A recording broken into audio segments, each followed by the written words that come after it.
My name's Carolyn. I am an SLP here in Calgary, and I worked with the MS clinic for 4 years. I'm not there anymore, but I was lucky to be in that environment to have all of my learning about MS and care in MS. So I will refer a lot to the clinic and the environment there as well while we're going through this. So I'm here to talk about communication and swallowing and where we fit into the team. I'll also try and give some recommendations for if you're thinking about referring to speech, because I recognize that not many people here are speech pathologists. I think there's 4 of us total.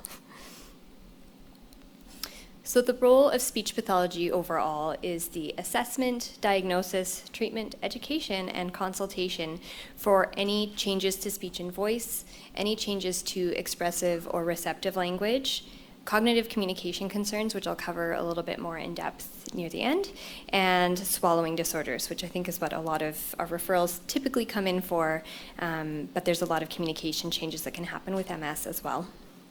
So in a study, 63% of people with MS asked reported problems with decreased communication ability. And then also dysarthria, which is a motor speech disorder, in about 40% of all people with MS. In my experience, typically when we were seeing people in mild to moderate, the dysarthria would not necessarily be severe, needing a whole lot in terms of strategies. The other thing to keep in mind is that what you're seeing in the clinic is not necessarily what people are seeing and experiencing outside of the clinic, and we'll talk about that a little bit more later as well. And 30 to 40% in the studies quoted here report dysphagia, but it can be higher, up to 50%. And interestingly, when they take a look at objective swallowing measures, people have higher incidence of dysphagia than they're actually reporting. So I think it was maybe Lacey or Sue that was saying they might not mention the symptom yet, but you might see it in them before they're actually reporting it as well. So I'm going to start off with dysphagia because that's what we're most known for. So dysphagia is difficulty or discomfort in one or more stages of the swallow. And the 3 stages are the oral stage, so everything that happens from chewing to moving the food down toward the throat, the pharyngeal stage, which vaguely is here to here, so anything that's happening in the throat, and then esophageal is below. SLP practices in the area of oropharyngeal swallowing. If there's something that looks like it's esophageal, then that should probably go more toward gastroenterology. That said, we tend to get involved anyway as part of that assessment process, so we're always happy to receive a question or the referral asking if it might be appropriate. Dysphagia is a medical condition that indicates a referral because they can have multiple consequences. Most people think of aspiration pneumonia and choking, but it can also lead to dehydration, malnutrition, and overall decreased quality of life and participation because of the modifications people are needing to make in order to eat safely. With that malnutrition, you can also see decreased speed of wound healing, as well as it impacts the fatigue that, as Christine was just talking about, is already one of the hallmark symptoms. So it's a good way that we can help to manage that as well. I've listed some common signs and symptoms of swallowing dysfunction here. The ones to pay the most attention to are the ones in italics, because those are the ones that are most frequently reported by people who have MS. Coughing and clearing of the throat, a feeling of food sticking, choking on liquid and food, or spillage of food and liquid from the lips or drooling. I would say probably the thing I saw the most is the feeling of food sticking in your throat, and this comes up with some of the questions that you might ask. So rather than, do you choke on foods or do you have trouble swallowing? Sometimes people will say, no, I don't choke, and no, I don't actually have trouble swallowing, because they can eventually get that feeling of food stuck down. But it is still a problem. It's just that they don't think of it that way because they would see that as things not going down at all. And dysphagia can be a result of a lot of contributing factors, all of which would come into play in MS. So when you're swallowing or speaking, the movements need to be quick and really precise, and swallowing difficulties upstream, so something happening in the oral phase and in the mouth, can affect things downstream. So if there's a change to the timing or the coordination starting the swallow off, it can also change things down in the esophagus, and then vice versa. If there's something happening in the esophagus, it can cause some sensation higher up and change people's feeling of swallowing. So that decreased strength, range of motion, coordination of those muscles is really important. They may also have insufficient sensory feedback, so something being in the throat and not necessarily feeling that they need to swallow it again, and that can lead to them having an aspiration or choking event as well.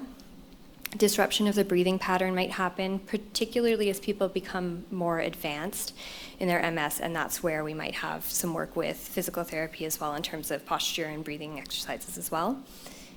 Some people I've seen have had natural anatomical differences that were never a problem until they had something like slowed timing or coordination of the swallow, and now all of a sudden that little piece of bone that's impinging on the throat is becoming a big deal because you're having a harder time getting things down effectively in the first place.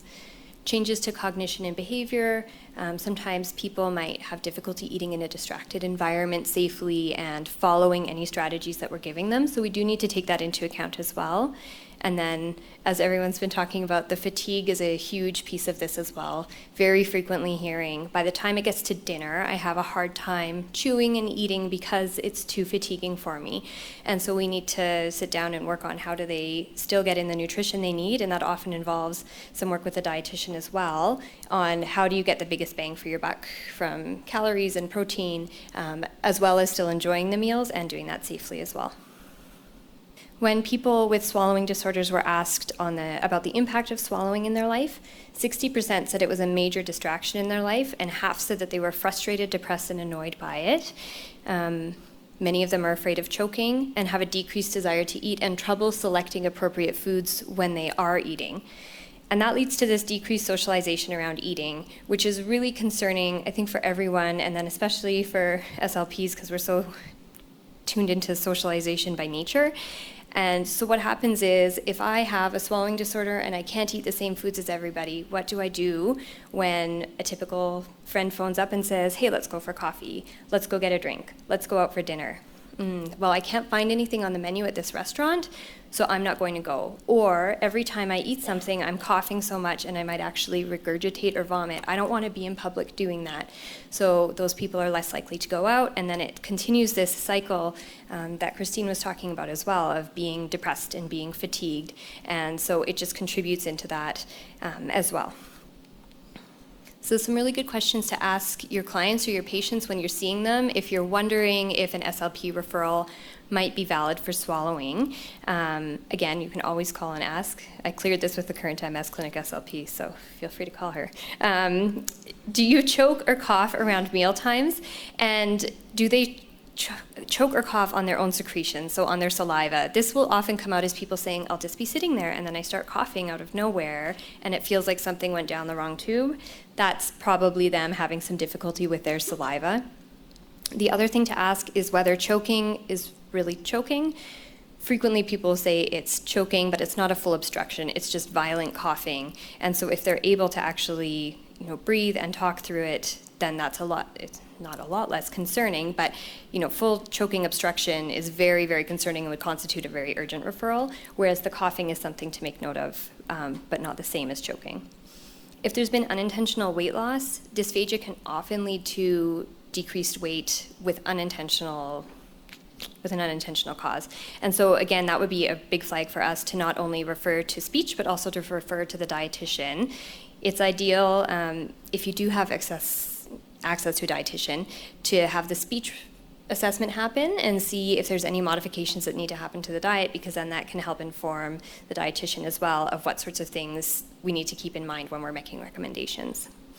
Whether they've had any recent pneumonias, if there's a recurrent pneumonia with no particular cause, then that could be indicative that they have silent aspiration and they should be seen by speech. And then any discomfort with swallowing. So again, they may not be coughing or choking. It may not seem like a problem, but yes, maybe it's uncomfortable. And certainly we can help make things more comfortable, even if there's not a safety risk there as well.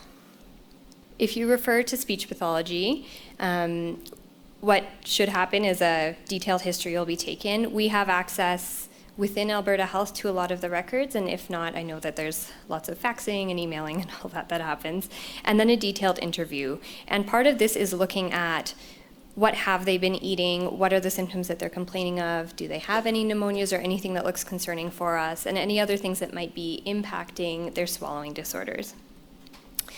Then when they come in, we can do a clinical swallowing assessment, which is a face-to-face, giving them different foods and liquids to see if there's anything there that's looking obvious. And very often, in MS, especially when it's mild to moderate, we can give some good recommendations right there without needing to go further with assessment in terms of adding extra sauces and gravies to food so that it slides down a little bit easier, potentially modifying the texture if they're more comfortable with that.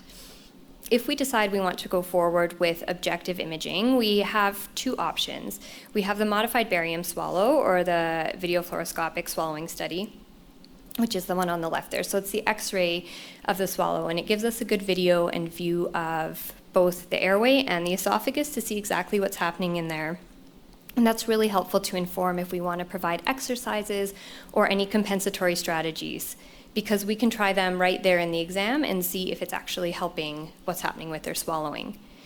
The fiber optic endoscopic evaluation of swallowing we call FAVRES, and we insert an endoscope into the nose and we hang it just above the larynx there. And so that's the view on the right. That one we can also see penetration aspiration. We can't see into the esophagus. So if we suspect that there might be something happening in the esophagus, even though it's out of our jurisdiction, it's nice to sort of do a quick screen if we can see it on an MBS.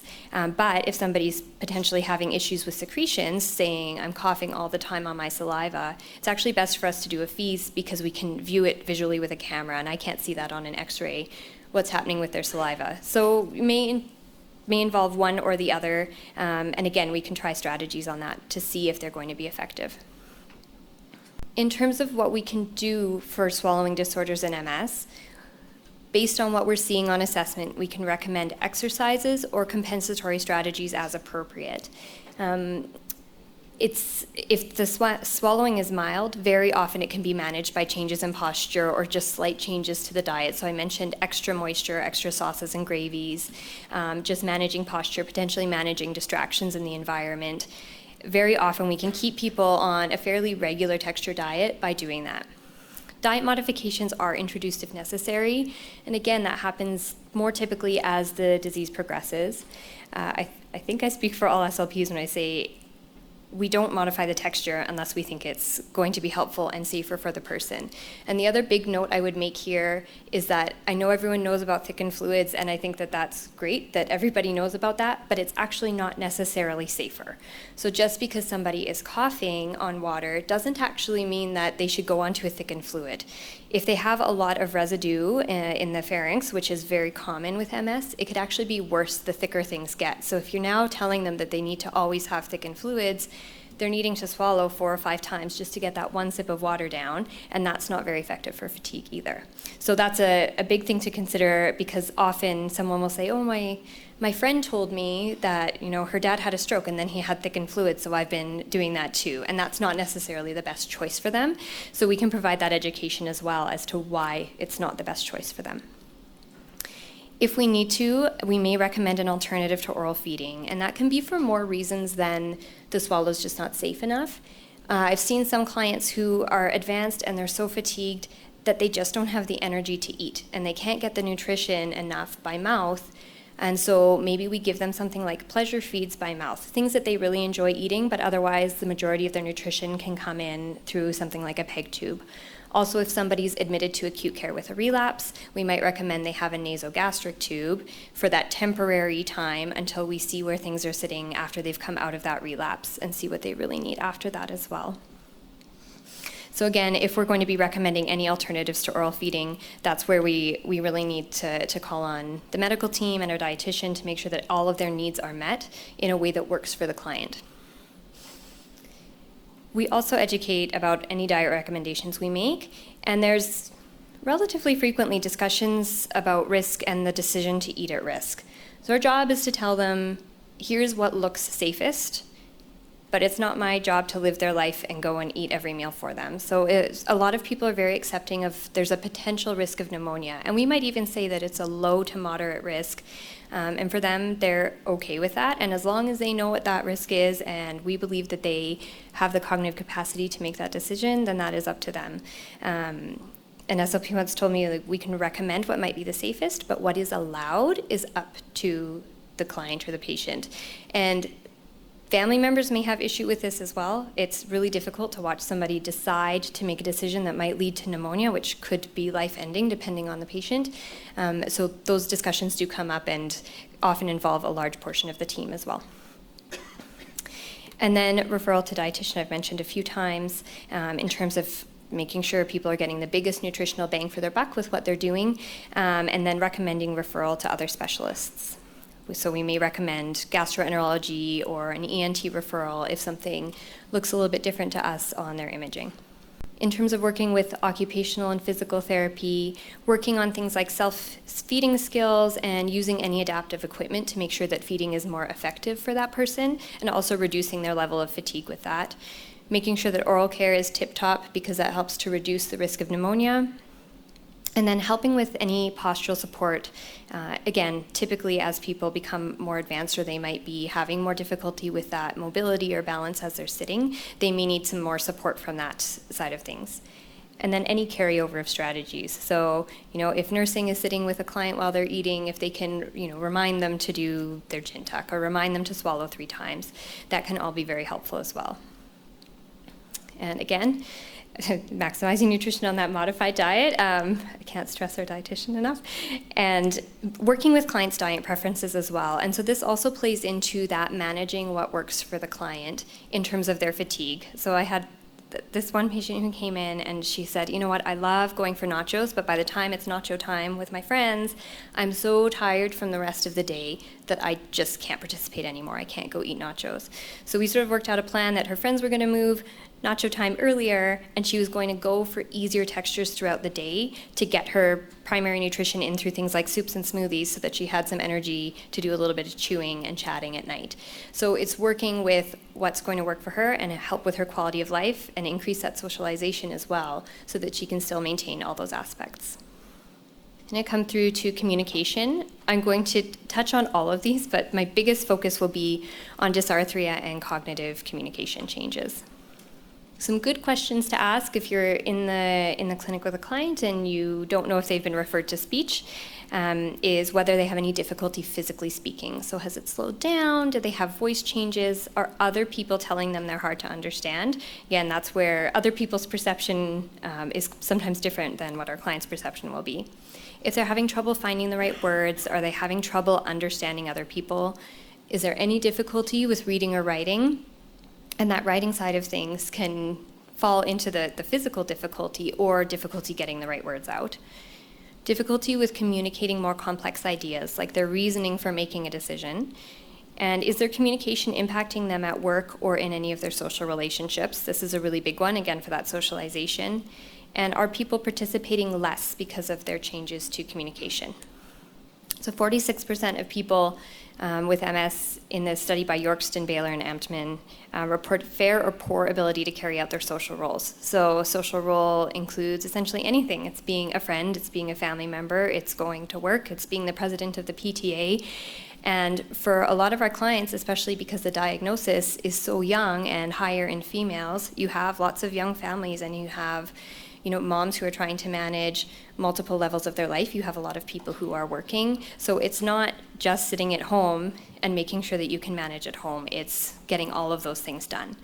Poor participation was also associated with, not necessarily causal, but with poor cognitive communication function, more severe speech, and lower physical ability. And this speaks a little bit to that fact that people are less likely to continue working as they become more physically disabled. They're also probably having some changes to their speech, cognitive communication. All of these things wrap into making it really difficult to carry out the roles that you prefer to. And then depression and fatigue are also factors in this too. If you're depressed, you're less likely to want to go out and have that motivation to push past that fatigue that's already happening, and then there's that vicious cycle again. Dysarthria is a motor speech disorder characterized by slow, weak, or uncoordinated movements of the musculature, which is essentially the name of the game of what's happening to the muscles in MS. So sometimes people that come in through the clinic are somewhat surprised that this affects their speech, but it can affect any of the muscles. And it can be episodic or continuous. And again, you might not see anything in the clinic, but they might be saying, when I get home at night, my speech gets really slurry right before bed, or I'm not able to have conversations on the phone in the evening because it's just too difficult. So I can't stress enough that we treat what it is that we're actually seeing when we talk to them, but also what they're telling us about what's happening at home. And I agree that those conversations make the biggest difference, because when you ask them what is giving you the most trouble, that's where we're going to get the answer that they're motivated to work on. I'm just going to touch quickly on the vocal quality.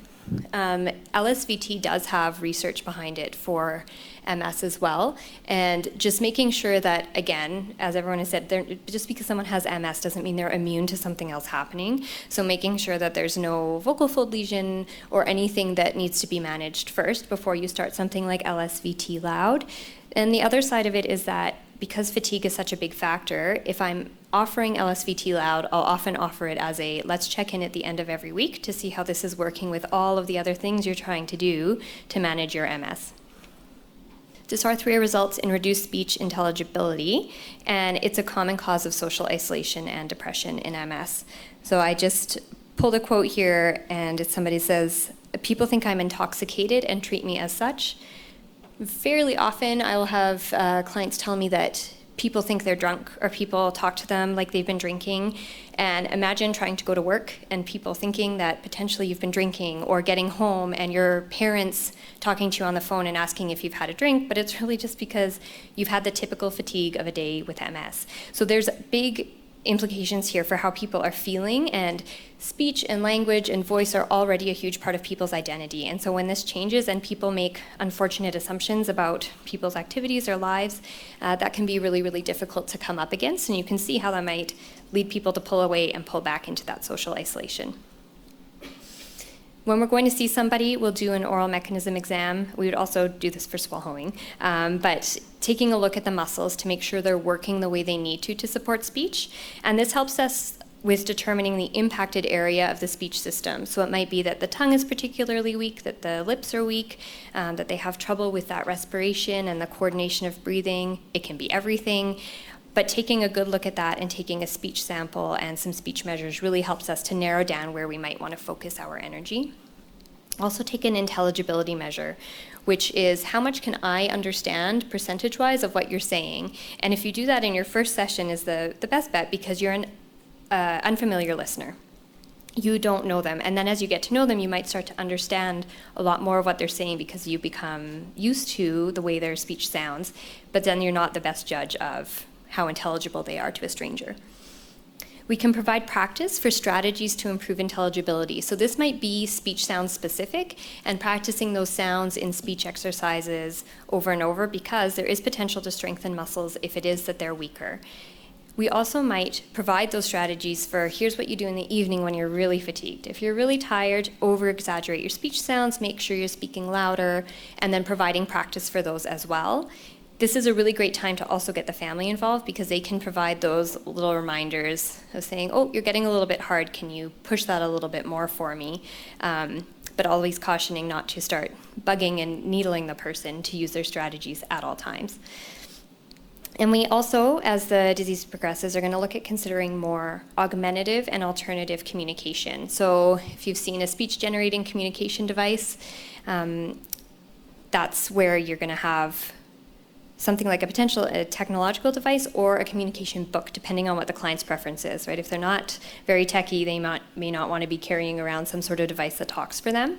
But you need to consider future and current needs. This is similar to those mobile chairs, is that right now they're able to cognitively manage learning this device, and their upper extremity use is good enough to select, and their vision is good enough to have this display.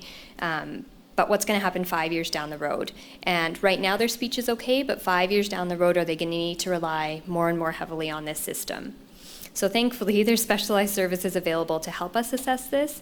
And in Calgary, there's assets, and then up in Edmonton, there's access to the ICANN Center as well. And I do believe we get referrals to assets, I believe, from all over the province as well. So there can be a wait, so sometimes putting that referral in earlier than you think they might need it, and that can be difficult for the clients to hear when you're saying, I'm going to start looking at a device for you, and they might say, well, I can talk now completely well, which is true, but what about when you're in a relapse and things are more difficult? Maybe that's the time to use it. Or if you have some difficulty, they can often build environmental controls into those speech-generating communication devices. So people who are wheelchair-bound and maybe aren't able to get up and around their house very easily can control things like the TV and the lights if they've got those smart home technology. Again, we might work with OT and PT about that postural support and diaphragmatic breathing, particularly as those become further impacted. Again, developing and carrying over strategies. It's great to practice speech strategies in your speech room, but it's even better for them to use it everywhere else. The goal is for them to not be doing it with me, but to be doing it everywhere. So sometimes having other people reminding them, because we become a cue for them to really turn on their good speech, and then when they leave our room, it all falls apart. And then in terms of any AAC setup and monitoring, I'm not sure how it is with the ICANN Center, but here they do require that there's an SLP attached outside of that referral to help with that setup and getting the strategy use in and making sure they're using it appropriately. So that is another role that you might take on if you're seeing somebody with MS. Word retrieval difficulties are really frequently reported in MS, but also not really captured by any standardized assessment we have. So I used to give the Boston naming test all the time until it was that everybody came out as normal or maybe mildly impaired. What research finds is that potentially because of the decreased speed of processing, the answers to something like name as many animals as you can is less specific, so just vague responses, and then they gave less options in general. And then when they exhausted sort of a subcategory, so if I named all of pets, I might switch over to zoo animals, but them switching between the categories happened a lot slower. So their processing is slowed such that it's, okay, I finished naming pets, now what can I do? And that speed of jumping from one to the other gives them difficulty, which naming animals is not necessarily something you need to do every day, but naming possible ways to get from one place to another is, or solutions to a problem when you've lost your keys. So being able to switch those options, Erin's laughing at me because I dropped my keys down an elevator shaft yesterday. But what are your options? Coming up with possible solutions is one of those things that needs to happen potentially verbally, and if they're slow to process all that information, that's going to be really difficult for them. I'm going to move into cognitive communication, and this is the sort of my last section, and this is also where my heart lives.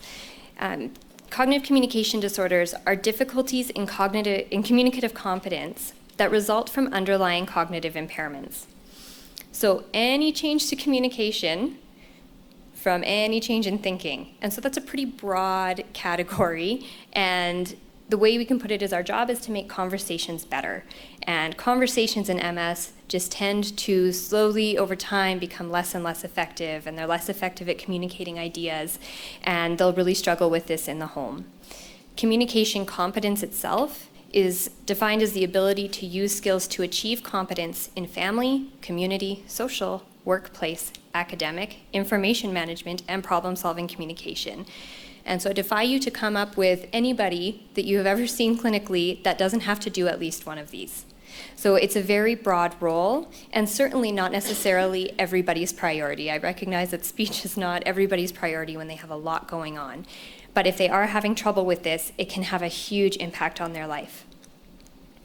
If anybody ever wants to know why we do what we do, this article by Yorkston, Klasner, and Swanson is a treasure trove of quotes about people describing their communication. So they spoke with people with mild communication impairments in MS and open-ended, qualitatively said, what's it like for you? And if they reported issue with language or communication, they would say, tell me more about that. Or if I saw you today, what would that look like for you? So some of my favorites are on here. I'm thinking, my God, am I always going to be this way? Is this always going to be where I can't function well enough physically or mentally to comprehend anything new, take it in, adjust to it, and make it work?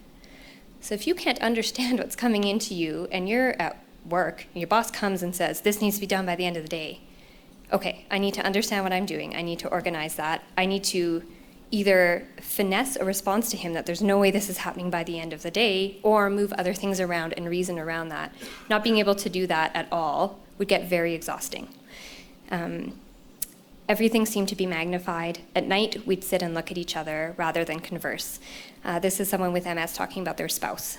So I think Christine was saying, yeah, you can pull it together enough to make it through work, but now you get home and you're so fatigued that you can't maintain your relationship with your spouse anymore, and what does that do to your quality of life? Feeling like anytime I talked to anybody, there was this big sign that said there's something wrong with her. And this speaks a little bit as well to that, unfortunately, assumptions are made about people who cannot communicate effectively in public. And so people assuming there's something wrong with her, but maybe it's just because she has a slower time answering questions, or her speech is a little bit slurred, but there's nothing competently wrong with this person. And then it's not because I'm stupid, it's not because I don't get it, it's because today I'm slow, and people don't remember that. And unfortunately, in my experience, the people who don't remember that the most are their families, who maybe don't understand the invisible symptoms of MS, that difficulty processing information, difficulty remembering what happened or what they talked about, difficulty organizing to get the kids to soccer practice. All of those things become huge points of frustration. And very frequently I'll hear people say, I feel stupid, or I feel like people at work think I'm stupid because I can't do this anymore. And it's just heartbreaking to hear that. So there's huge implications for work and school. There's quality of life changes by not being able to participate the same way anymore. And then changes in relationships with family. And it can be very illuminating to have the client's family come in because, again, they might be noticing things that the person with MS is not noticing, or they get to hear it just put out in a different way. Often the client will talk to you a little bit differently than they might talk to their spouse about the problems, or even to hear us confirm, yes, this is because of MS. This is a symptom, and this can be it. It's not that they're trying to not listen to you, but it's that they legitimately do not remember that conversation, and then you get really great buy-in on some of the strategies that you're talking about. Again, cognitive communication is not captured by a standard language battery. So there are assessments that target cognitive linguistic measures, and those are the ones that you want to be going to. Many of them are not sensitive to subtleties, and you really need to get clients to do what they need to do.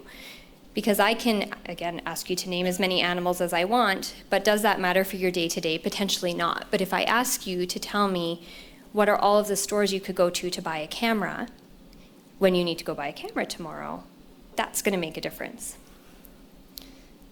And here's where we have more and more professions involved as well. Neuropsychology can provide a really great assessment. Often if somebody is looking at worker school, it's something that's wanted to give a level of cognition. They provide really valuable information on those underlying cognitive changes and where we might want to be targeting some of our strategies. And I find neuropsych is also really great at getting a really good history and background of how things were before and what their personality is like and what they're sort of willing to potentially implement in their life. And then with occupational therapy, we do a lot of co-assessment, co-treatment, and they have really valuable knowledge for return to work and school, occupation overall, and cognition. So if you're lucky enough to have, OT and SLP together and able to do those co-treatments face-to-face is great. If you can telehealth, great. If you can talk on the phone and just coordinate strategies and care, that's all great because it has huge benefits for the client as well. I'm going to mention two of my personal favorite assessments.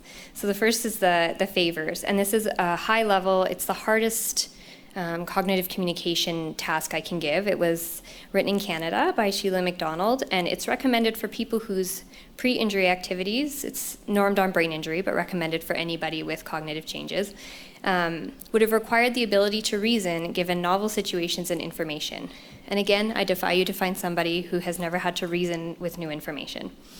There's 4 different tasks. Task 2 is the hardest. It's a scheduling task with all these phone messages, and there's red herring information in it, but it's really good at seeing how somebody adapts to information and organizes and changes what they're seeing. And did they catch that they could call a courier to deliver this project instead of driving the 3 hours it takes to get to the other town? The best part about this assessment, I don't love the norms because one drop in a point drops their standard score and their percentile hugely, but it's really great for seeing how they're solving a problem, and that helps us again to pinpoint where do we need to focus our energy. So after they complete this activity, so they've done this work schedule, we ask them to identify the main details. So what were the most important things you had to do today? Filtering out the irrelevant information. What was on that list that wasn't very important? Explaining your decision. How did you choose between your lunch meeting and the meeting with your most important client? Flexible thinking. That one, oh yes, now your boss calls an emergency meeting at 2 o'clock. What will you do? So it's supposed to mix up their plan and then have them come up with another plan on the spot. Idea generation, which is that your main client thinks you're not advertising well enough. So tell me as many ways as you can think of to advertise better. and then considering the consequences. So what could go well and what could go wrong in that lunch meeting with your client? The Mount Wilga High-Level Language Test is a step down from that. It's free online. It involves more verbal reasoning and complex communication than a standard language assessment, but unfortunately the new version, the revised version, is not normed. At the very least, it gets people talking, and for those word retrieval clients who are coming in and saying they have all these word retrieval problems, but you could have a full hour conversation with them and not actually see it, this gets them talking, I find, at a level that they're cognitively challenged enough to start having those slip-ups in front of you. And it's a good guiding framework to identify gaps. It was developed in Australia, so it has pounds and dollars, but it's free, and it's just a really great way to get people started on some of that. And what can we do for these clients who are having changes to their conversation and their ability to communicate because of those changes in cognition? Frequently, I would co-treat with occupational therapy. So as much as possible, assessing in the same appointment and then treating together in the same appointment. We really encourage a lot of self-advocacy of letting people know what you need. So if it's that I can't remember the conversation that I had with my husband, and he's annoyed every time I bring it up, then we need to work together to find a way that works for us. So for some people, that's keeping a notebook, and one notebook, not multiple, that talks, that you say, okay, we decided that the flight we're going to take is 3 a.m. to Calgary. And then when I go back and I'm wondering, I know we talked about that, but I can't remember what the answer was, checking that notebook before I go ask my husband. Because then it cuts off that frustration from him having the same question over and over because we've had the conversation, but there's a way now to sort of keep track of those conversations and document it. In terms of attention, making sure that the environment is set up well for somebody. If I have difficulty with a lot of visual distraction, probably sitting in a restaurant with my back to the restaurant is your best choice because there's not people walking back and forth all the time. You can focus on the person you're talking to. So sometimes these small changes that can make a big difference in somebody's life. The other one we get a lot of questions about is my whole family's coming over for Christmas dinner. Communication is exhausting for me, and I get really distracted, and I can't follow the conversation. What do I do? And so all of those strategies tend to come together in that. So first is managing the fatigue by not being the person to prepare the entire meal and delegating some of that. And then it comes down to letting people know ahead of time that if you leave, it's because you're taking a quick break and not because you're being antisocial. And then asking whoever's hosting if there's a quiet place that you can go. And then also having somewhere set up for a quiet one-to-one conversation instead of being at that huge table. Things like that that can all come in to increase communication success as well. And then we'll frequently work on return to work or school recommendations as well with OT, and that can involve insurance or employers or their school accommodation center. Smaller schools tend to have a smaller accommodation center, which is often just one person that you randomly phone, but they're willing to work with you for the most part. And some of the benefits of co-treating is that both the patient and the professionals will get more out of the sessions. It's also less time for the patient spent in sessions, which is important for everybody, but especially for people who are fatigued. And people already repeat their information throughout the day when they're seeing multiple professionals. So if they can get it all out with 2 people in the room, and then we're not fatiguing them by having them do similar assessments twice in a row, that's really helpful for everybody there. I find that when I'm in a session with one of our OTs, it's a different lens. So we might ask the same question, but I'm looking at it completely from a communication side of things, and then the OT is looking at it from the more cognition side of things and in terms of implementing the cognitive strategies, so we can work together on that. With those consistent strategies, there's a lot less confusion, because if they come to see OT and get 4 strategies, and then they come to see me and they get 4 strategies, but some of those might be in conflict, or now we've just given them 8 strategies to focus on for the week. If we can zero in on the 4 that we together think are the most important, again, we get more bang for our buck, a lot more follow-up and follow-through from the client, and then we're able to provide more personalized care to the client. And then if you're able to, continuing to follow up, particularly if they're on a plan for going to work or going to school, that helps to increase the chance of success because you're able to troubleshoot throughout. If they go back to work and realize that this one situation they thought would be really easy for them is now difficult, we can throw in some strategies and help them work through that rather than saying, well, here's your accommodations, go back to work and good luck. If you're able to build those check-ins with them, that's going to lead to the optimal outcome there.